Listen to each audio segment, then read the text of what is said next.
The first time you lock eyes with a spider, it's the sort of thing that keeps you up at night. Does it bother you? Maybe, maybe not. Some would tremble at the thought, while others might merely pluck it up and chuck it outside or end its life without a second's hesitation. But there's no denying the unsettling nature of these creatures. The animal kingdom offers predictability. 2 or 4-legged creatures, pairs of eyes, perhaps a tail. Even insects with their 6 legs and wings follow a script. And then there's the spider. With 8 limbs, they sit motionless, patiently waiting, silently observing.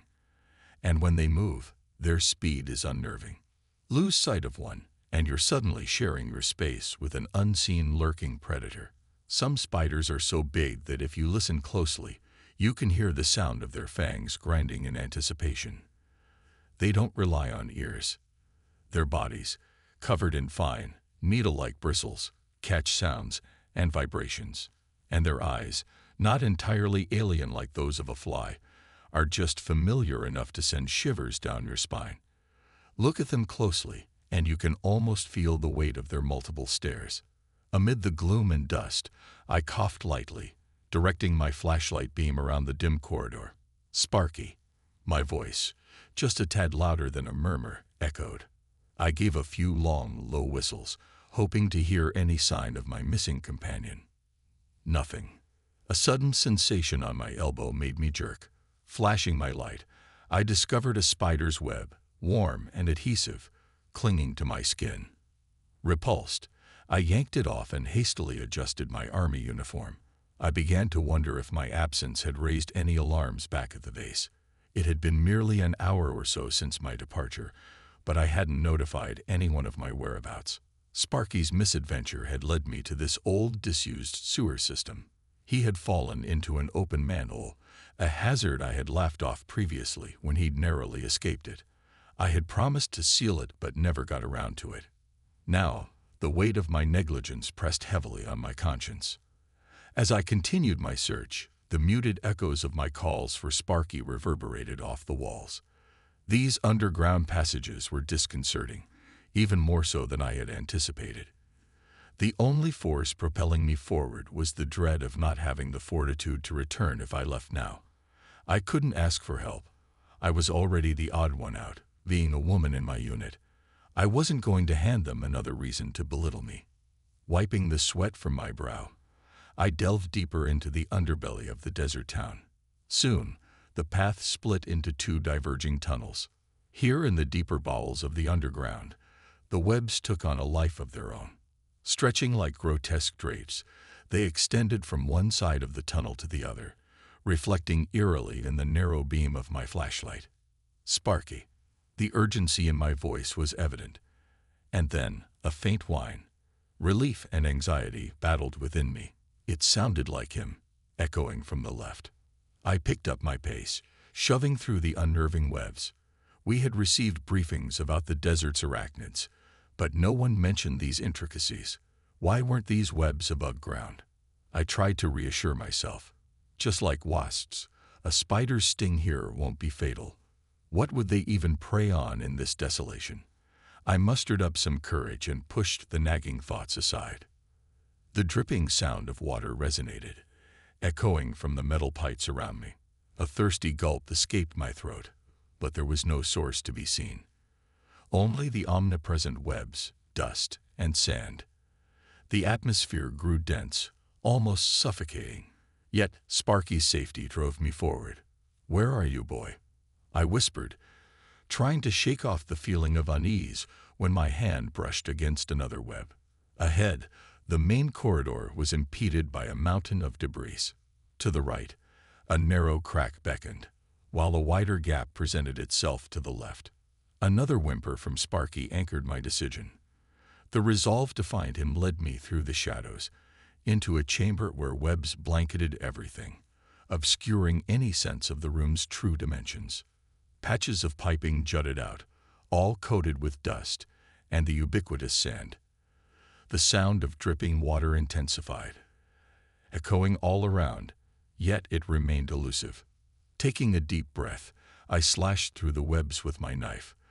the taut strands recoiling like they were alive. My boot nudged something beneath the dust, a collection of tiny bones scattering noisily. I froze, my heart pounding. For a brief moment, everything stood still. Then came the unmistakable bark of Sparky, followed by his anxious whines. "Hang on, Sparky. It's Bry. I'm coming," I yelled out, anticipating an eager bark in response. But all I got was a distressed whimper. Frantically cutting through the webs blocking my path, I felt the sinister vibrations they gave off, and the rhythm of the drips grew faster. Doubt crept in. Was the dripping sound even real? My flashlight began to falter, sending a jolt of panic through me. I struck it, urging it to last just a little longer. Venturing further, I finally caught a glimpse of Sparky, and my heart sank. Only his head was visible, the rest of him ensnared in thick, eerie webs, suspended midair. The distress in his whines was palpable, and I knew I had to act quickly. Deep within this webbed maze, the sticky embrace of darkness wrapped tightly around me, with the only relief being the faint flicker of my flashlight. An unsettling chill gripped me, despite the oppressive warmth of the underground. A wave of dread crashed over me, its coldness seeping into my bones.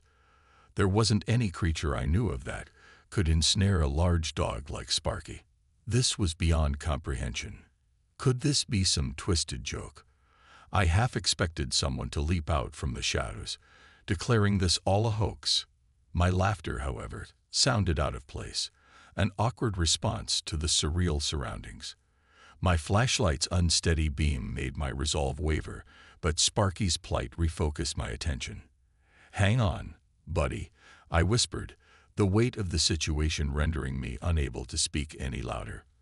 I had this unnerving sense that raising my voice would be an invitation to unseen dangers. I wielded the knife, meticulously cutting away at the thick strands binding Sparky. Each cut felt agonizingly slow, the tremble in my hand betraying my fear. My only focus was to avoid causing any harm to him. With every slice, Sparky's freedom inched closer. His legs began to kick, and the webbing grew taut, stretching to its limits.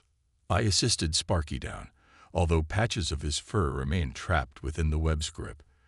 The instant his paws touched the ground, he clung to my side, a silent testament to the ordeal he had just faced. Something then shifted in him. It was as if a switch had been flipped, and Sparky began to growl, a low, ominous rumble that sent chills down my spine.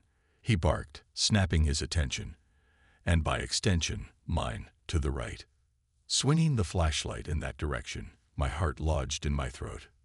There, amidst the darkness, stood a man. Cloaked in shadows and leaning against the pipes, he wore a military uniform, worn and dust-covered. I couldn't recognize him, but his attire suggested he was American, like me. I stepped back, Sparky's agitation palpable through our close contact. "Hello." My voice trembled, breaking the silence. "Hey, you all right? What's going on?" The man remained eerily still, save for a minute twitch of his wrist. My heartbeat rang in my ears, accompanied by the constant drip of unseen water. Yet, as I continued to gaze at him, a new sound emerged. It was a sound I hadn't registered before, soft and almost imperceptible, like something being torn apart. The man's hand quivered again, and in the flashlight's gleam, the scene that unfolded before me was straight out of a nightmare. His hand, then entire arm, detached from his body with a sickening tear, dropping into the dust below. But the true horror was yet to come. From where his arm once was, something moved. Long, dark, spidery legs protruded, and my stomach churned in revulsion. The realization dawned upon me that the man was suspended, his body held up by tendrils of webbing.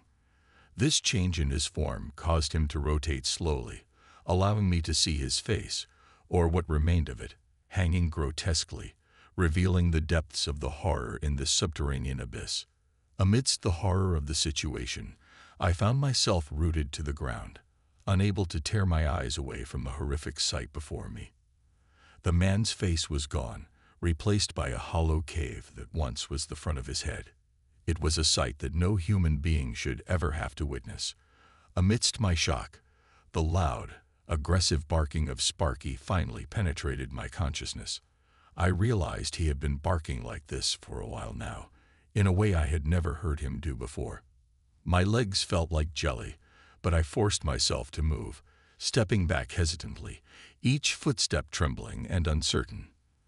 The sound of dripping had grown louder, echoing throughout the space like a torrential downpour. The metallic pipes seemed to play a symphony of sharp, pattering notes. However, as I bravely turned my flashlight towards the ceiling, I was greeted by a sight far more terrifying than the rain. Through the dense layers of webs, I couldn't discern the exact height of the ceiling, but what was unmistakable were the multitudes of sharp legs clattering against the pipes. The realization hit me like a ton of bricks. They weren't droplets at all. They were spiders. These creatures seemed to come in various sizes, some of which were as big as household cats, while others, to my growing horror, were even larger. I could see the shifting shadows of their monstrous forms, swaying and scuttling above. In that moment, every instinct screamed at me to flee. I felt a gargantuan presence moving in the darkness, its slow but enormous movement triggering my flight response. With a shout to Sparky, I made a dash, praying he would follow. He did, loyally sticking by my side, even when I stumbled and lost my grip on my knife. The world seemed to blur as I rushed through the tunnel, every sense heightened. I felt spindly legs brush against my hair and tiny claws scraping at my feet. My military training kicked in when I approached the broken ladder.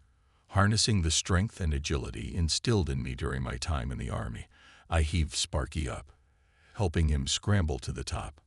I could almost feel the multitude of spiders, their fangs snapping just inches from my ankles.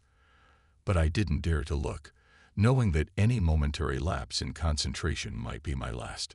Breaking through to the surface, I gulped in the evening air of Iraq, relishing the dust-filled atmosphere over the suffocating darkness below.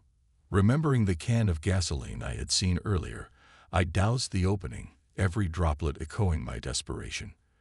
The response to Sparky's frantic barking brought some of my fellow soldiers. They called out to me, their voices filled with concern and confusion. But I had only one goal, to seal the entrance to that hellish place. With a swift move, I ignited the gasoline, sending a roar of fire into the abyss. Taking cover behind a concrete slab, I pushed with all my might, sealing off the manhole. I could hear shouts and exclamations from my comrades, but their words were a distant hum as I processed the ordeal I had just experienced. When I finally rejoined the safety of the barracks with Sparky, I was met with waves of relief from my fellow soldiers. Their camaraderie provided a brief respite from the trauma, although I knew I hadn't eradicated the threat entirely. As night approached, and as I prepared for bed, a chilling discovery awaited me. Sand and rock dust from the underground adorned my boots, but amidst them was a more sinister finding, what appeared to be clusters of eggs. The thought that haunted me as I tried to find sleep was whether I had unwittingly brought them up from below, or if they were already broken when they latched onto my soul.